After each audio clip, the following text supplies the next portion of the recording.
Hello everyone, this is Innes. तो कैसे हैं आप सभी? उम्मीद करता हूँ बहुत अच्छे होंगे।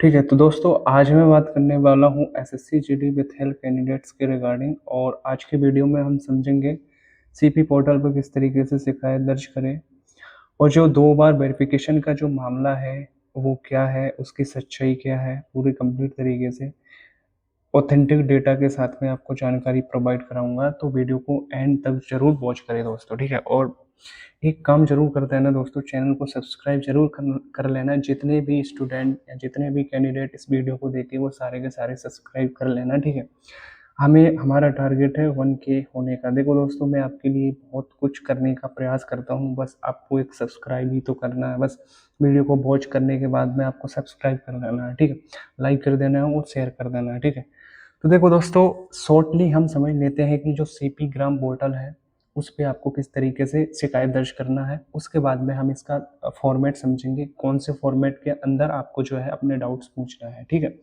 तो देखो दोस्तों, सबसे पहले क्या करना है, जब भी आप किसी भी ब्राउज़र को लॉगिन करोगे, गूगल हो कोई भी, तो वहाँ पर आपको दर्ज करना होगा number 1 CP gram government dot in पर जाए। मतलब यहाँ पर आपको ये दर्ज करना होगा। ठीक है, इस तरीके का पोर्टल खुल जाएगा, मिल जाएगा गूगल पे। फिर उसमें लॉगिन करें और रजिस्टर करें और ग्रेवेंस दर्ज करें। सही विभाग चुने, एक विभाग चुनना होगा, चाहे तो वो गृह मंत्रालय हो, चाहे तो वो सिक्योरिटी फोर्सेस हो, इस तरीके से दिया हुआ होता है। ठीक है, और जो भी आपको अलॉटेड फोर्स है उस पर आपको ये शिकायत दर्ज करनी है। ठीक है, जैसे कि सभी जानकारी भरे और सबमिट करें। रजिस्ट्रेशन नंबर से स्टेटस चेक करें। जो भी आपको रजिस्ट्रेशन नंबर मिलेगा उसको दोस्तों आपको जो है रख लेना है अच्छे तरीके से, क्योंकि वही आपको आगे ट्रैक करने में मदद करेगा। ये हमने शॉर्टली इसमें समझ लिया। अगर अब भी आपको समझ नहीं आया है तो कमेंट बॉक्स में बता देना, मैं एक इस पर सेपरेटली वीडियो बना दूंगा। लेकिन हमारे पास टाइम कम होने की वजह से इस वीडियो में हम आज समझेंगे कि जो फॉर्मेट क्या होता है सीपी ग्राम पोर्टल का, और 2 बार वेरिफिकेशन का क्या मामला है, इसका डाउट क्लियर करेंगे। ठीक है, तो देखो दोस्तों, आगे बढ़ते हैं। सबसे पहले जान लीजिए कि जब आप सीपी ग्राम पोर्टल पे अपनी एप्लीकेशन दर्ज करोगे तो उसका फॉर्मेट किस तरीके का होना चाहिए। देखिए, सबसे पहले क्या करना है, आपको विषय लिखना है। वहाँ पर एसएससी जीडी 2025 विथेल परीक्षा में विथेल थर्ड कैंडिडेट श्रेणी के तहत लंबित परिणाम डोजियर क्लियर करने के संबंध में, ये आपका सब्जेक्ट हो जाएगा। फिर इस तरीके से विवरण लिखना है पूरा कि महोदय, मैं एसएससी जीडी 2025 परीक्षा का उम्मीदवार हूँ, मेरा रोल नंबर, अपना रोल नंबर लिखे और अपना नाम लिखे। कर्मचारी चयन आयोग द्वारा एसएससी द्वारा जारी अंतिम परिणाम में मेरा नाम विथेल संदिग्ध थर्ड कैंडिडेट सूची में रखा है। मेरी फिंगरप्रिंट या बायोमेट्रिक सत्यापन CFSL जांच की प्रक्रिया अभी तक लंबित है, जिसके कारण मेरा अंतिम ज्वाइनिंग लेटर या डोसियर क्लियर नहीं हो पाया है। इस प्रक्रिया में अत्यधिक देरी होने के कारण मुझे मानसिक तनाव का सामना करना पड़ रहा है। अनुरोध, कृपया मेरे बायोमेट्रिक दस्तावेज सत्यापन और CFSL रिपोर्ट की वर्तमान स्थिति स्टेटस बताने की कृपा करें और इस जांच प्रक्रिया को जल्द से जल्द पूरा कर मेरा डोजियर संबंधित विभाग को भेजने के निर्देश दें। देखो दोस्तों, यहाँ पर मैंने फिंगरप्रिंट वाले का लिया है। आपकी समस्या क्या है वो अपने हिसाब से ऐड कर लेना। जिसका डोमिसाइल हो तो वो डोमिसाइल लिख देना। ठीक है, गृह निवास लिख देना। ठीक है, इस तरीके से आप लिख सकते हो। फिर आगे बढ़ो। फिर क्या करना है दोस्तों, आपको कुछ डॉक्यूमेंट्स भी अपलोड करने हैं, जैसे कि जो जहाँ पर आपका नाम विथेल श्रेणी में दिख रहा है, जो PDF है, जो लिस्ट है, जो रिजल्ट आया है, उसका भी प्रिंट लगेगा। ठीक है, PDF फॉर्मेट में होना चाहिए, 4 MB से ये कम होना चाहिए। इसके बाद में कैप्चा भरना है और सबमिट कर देना है। ठीक है, सबमिट करते ही आपकी स्क्रीन पर और SMS के जरिए एक रजिस्ट्रेशन नंबर आएगा। इस तरीके से आगे भी कुछ होगा, मिल जाएगा। इस नंबर को संभाल कर रखें और कम से कम 30 से 45 दिनों का टाइम लगेगा। ठीक है, मैक्सिमम भी मान सकते हैं इसको। ठीक है, अब आगे बढ़ते हैं दोस्तों। अब सबसे बड़ा डाउट स्टूडेंट के सामने ये है, बहुत सारे स्टूडेंट लगातार कमेंट कर रहे हैं, लगातार क्वेरीज कर रहे हैं कि जो डबल वेरिफिकेशन का क्या मामला है, क्या इसका मतलब डबल वेरिफिकेशन। तो देखो दोस्तों, पहले मुझे भी पता नहीं था इसके बारे में, तो मैंने भी सोचा जब स्टूडेंट बोल रहे हैं ऐसा है, कैंडिडेट बोल रहे हैं, तो हो सकता है डबल वेरिफिकेशन आया हुआ। लेकिन दोस्तों ऐसा बिल्कुल नहीं। पहले पढ़िए उसमें लिखा क्या हुआ।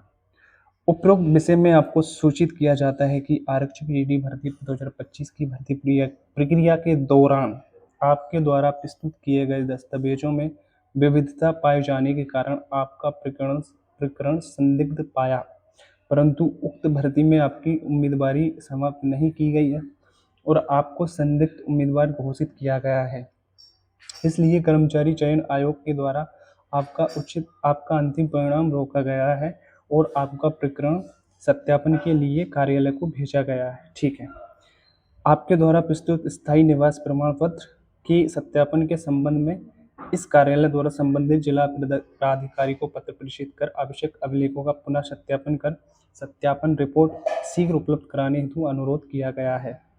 साथ ही आपको यह भी अवगत कराया जाता है कि वर्तमान में आपके प्रकरण में सत्यापन एवं जांच की कार्रवाई प्रक्रियाधीन है।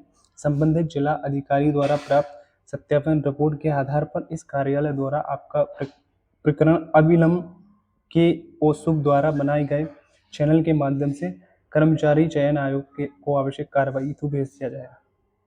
देखो दोस्तों, ये के ओ शुभ जो है ना, इसका मतलब होता है CISF, यानी कि ये स्टूडेंट की क्या है, अलॉटेड फोर्स है। क्या है? Allotted force. अब हुआ क्या इसमें, ये पहली बार का ही मामला है दोस्तों, कोई डबल वेरिफिकेशन नहीं है। इसका मतलब क्या है? इसका मतलब ये है कि यहाँ पर जो भी आपको जानकारी दी हुई है, ये पहली बार ही विभाग जिले में भेज रहा है या DM को भेज रहा है इस डोमिसाइल की सत्यता की जांच करने के लिए। जो आप सोच रहे हो क्या ये डबल वेरिफिकेशन है, तो इसका आंसर है नो, ये कोई डबल वेरिफिकेशन नहीं है दोस्तों, ये पहली बार का हुआ ही वेरिफिकेशन है। ठीक है, यहाँ कहे तो जानकारी है। अब आप सोच रहे होंगे कि ये मुझे ही क्यों आया, मतलब कुछ चुनिंदा लोगों को ही क्यों आया, तो उसके पीछे का भी रीज़न है। इसके पीछे का रीज़न क्या है वो समझ लेते हैं। देखो दोस्तों, जितना भी जो संबंधित फोर्स है, जितने भी जो रीजन्स होते हैं, ये मामला कहाँ का है? NCR का है। कहाँ का है? NCR का। तो हर एक विभाग का भेजने का जो तरीका होता है वो अलग अलग होता है। ठीक है, तो इसलिए कोई इस तरीके का लेटर सेंड करता है, कोई बिना बताए भी आपका जो है वेरिफिकेशन के लिए आगे प्रोसीड कर देता है, इस तरीके का कोई लेटर नहीं देता। ठीक है, ये NCR का मामला है।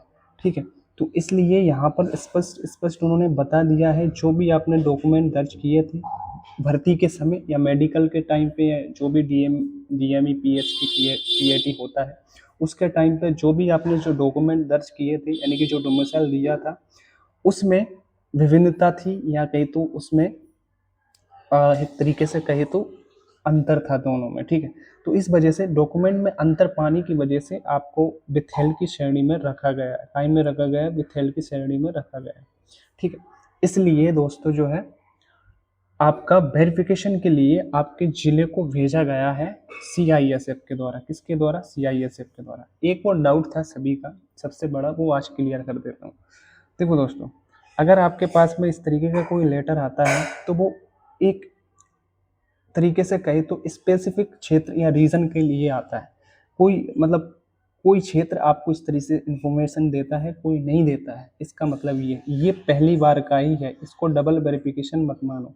ये क्या है दोस्तों? पहली बार का ही है, कोई डबल वेरिफिकेशन नहीं है का है। ठीक है, अब साथ में क्या होगा दोस्तों, जो आपका अभी जो नोटिस आया है, ठीक है, अब ये किसने भेजा है? CISF ने भेजा है। किसको भेजा है? DM को भेजा है, संबंधित जिले को भेजा है। काय के लिए? डोमिसाइल के लिए। ठीक है, काय के लिए भेजा है? डोमिसाइल वेरिफिकेशन के लिए भेजा है। तो दोस्तों अब फिर क्या होगा, जब यहाँ से रिपोर्ट वापस इसके पास आ जाएगी तो ये अब डायरेक्ट किसको भेजेगी? SSC को, आपका रिजल्ट रिवाइज करवाने के लिए, या तो जारी करवाने के लिए, जो भी संशोधित परिणाम आएगा वो। तो इसका मतलब क्या हुआ? अभी तक मैंने इसके बारे में समझा, जाना, सीखा, तो इसका तो मतलब यही निकलता है, जो CRPF होती है ये आपकी नोडल एजेंसी होती है। इसका काम केवल कितना है? फाइलों को इकट्ठा करना, फाइलों का मेंटेनेंस करना। ये मैंने पिछले वीडियो में भी बोला था लेकिन ध्यान नहीं दिया। क्या करना? फाइलों का मेंटेनेंस करना। ठीक है, ये वेरिफिकेशन नहीं करवाती है दोस्तों। वेरिफिकेशन कौन करवाता है? आपकी अलॉटेड फोर्स ही करवाती है, यानी कि जो आपको फोर्स मिली है वही आपका वेरिफिकेशन करवाती है। ये क्या करती है? जब आपका रिजल्ट आया था 15 जनवरी को, ठीक है, और आपकी जो थर्ड लिस्ट बनी थी विथहेल्ड वालों की, तो उन सारे कैंडिडेट को SSC ने, या कहे तो SSC के माध्यम से फाइलें कहाँ पर प्रोसीड की गई आप सभी की? वो की गई किसके पास में? वो की गई CRPF के पास में, जो भी विथहेल्ड कैंडिडेट थे।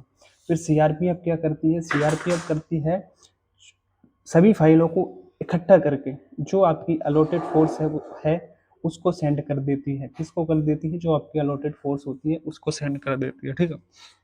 अब अलॉटेड फोर्स की रिस्पॉन्सिबिलिटी है कि वो आपकी फाइल CFSL को भेजे और वो आपकी फाइल DM को भेजे या जिले में भेजे आपके वेरिफिकेशन के लिए। और लगभग दोस्तों सभी का हो चुका है, ठीक है, या कहीं तो भेजा जा चुका है। अब होगा क्या, जब फाइल आपके DM के पास में पहुंचेगी तो हो सकता है वहाँ पर पुलिस वेरिफिकेशन भी हो, ठीक है, क्या हो, पुलिस वेरिफिकेशन भी हो, ग्राउंड स्तर पर भी जांच हो, ठीक है, कोई ऑफिसर भी आए, इस तरीके से भी। देखो हर एक रीजन का, हर एक फोर्स का अपना वेरिफिकेशन करवाने का तरीका अलग अलग होता है, सेम प्रोसेसिंग कोई नहीं फॉलो करता, ठीक है। इसलिए ये कन्फ्यूजन में मत रहना कि हमारा तो कुछ ज़्यादा सस्पेक्ट तो नहीं है, कि हमें रिजेक्शन तो नहीं है, नहीं दोस्तों, ये अलग अलग तरीके से बताने का तरीका होता है, ठीक है। क्या होता है? अलग अलग तरीके से आपको इन्फॉर्म करने का तरीका होता है हर एक रीजनल ऑफिस का, या तो हर एक रीजन का, ठीक है। अब ये NCR का मामला है तो इसलिए इन्होंने इस तरीके से, या तो इस फॉर्मेट में आपको सूचित किया गया है, ठीक है। कोई कोई ऐसा बताएगा भी नहीं, बैकग्राउंड में ही आपका काम कर देगा, ठीक है, बैकग्राउंड में ही आपका वेरिफिकेशन कर देगा, बताने की कोई नीड है ही नहीं, ठीक है। तो इसलिए इसको डबल वेरिफिकेशन ना समझें, ठीक है। तो दोस्तों अब एक और बात जान लीजिए कि देखो दोस्तों, सबका एक साथ तो नहीं हो रहा है, इतना तो कंफर्म हो चुका है। अभी कुछ लोगों का प्रोसेसिंग में है, या कहीं तो प्रोसेसिंग हो भी गया होगा तो बता नहीं पा रहे हैं, ठीक है। हो सकता है कुछ लोगों का हो जो डोमिसाइल में है, या डोमिसाइल में वेरिफिकेशन होगा लेकिन DM की तरफ से कोई रिस्पॉन्स अभी तक नहीं गया हो अलॉटेड फोर्स की तरफ।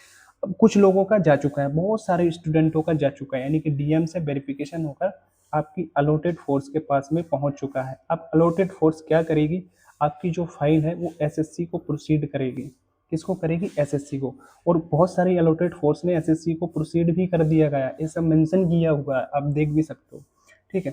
तो जैसे ही SSC के पास में वो फाइलें पहुंचेगी तो ये देखो अलॉटेड फोर्स से और जो SSC होती है इनके बीच में फाइलें पहुंचने करने में और थोड़ा बहुत जांच प्रोसेसिंग करने में 15 से 20 दिन का नॉर्मल टाइम लगता है, ये मैंने पता कर लिया, 15 से 20 दिन का।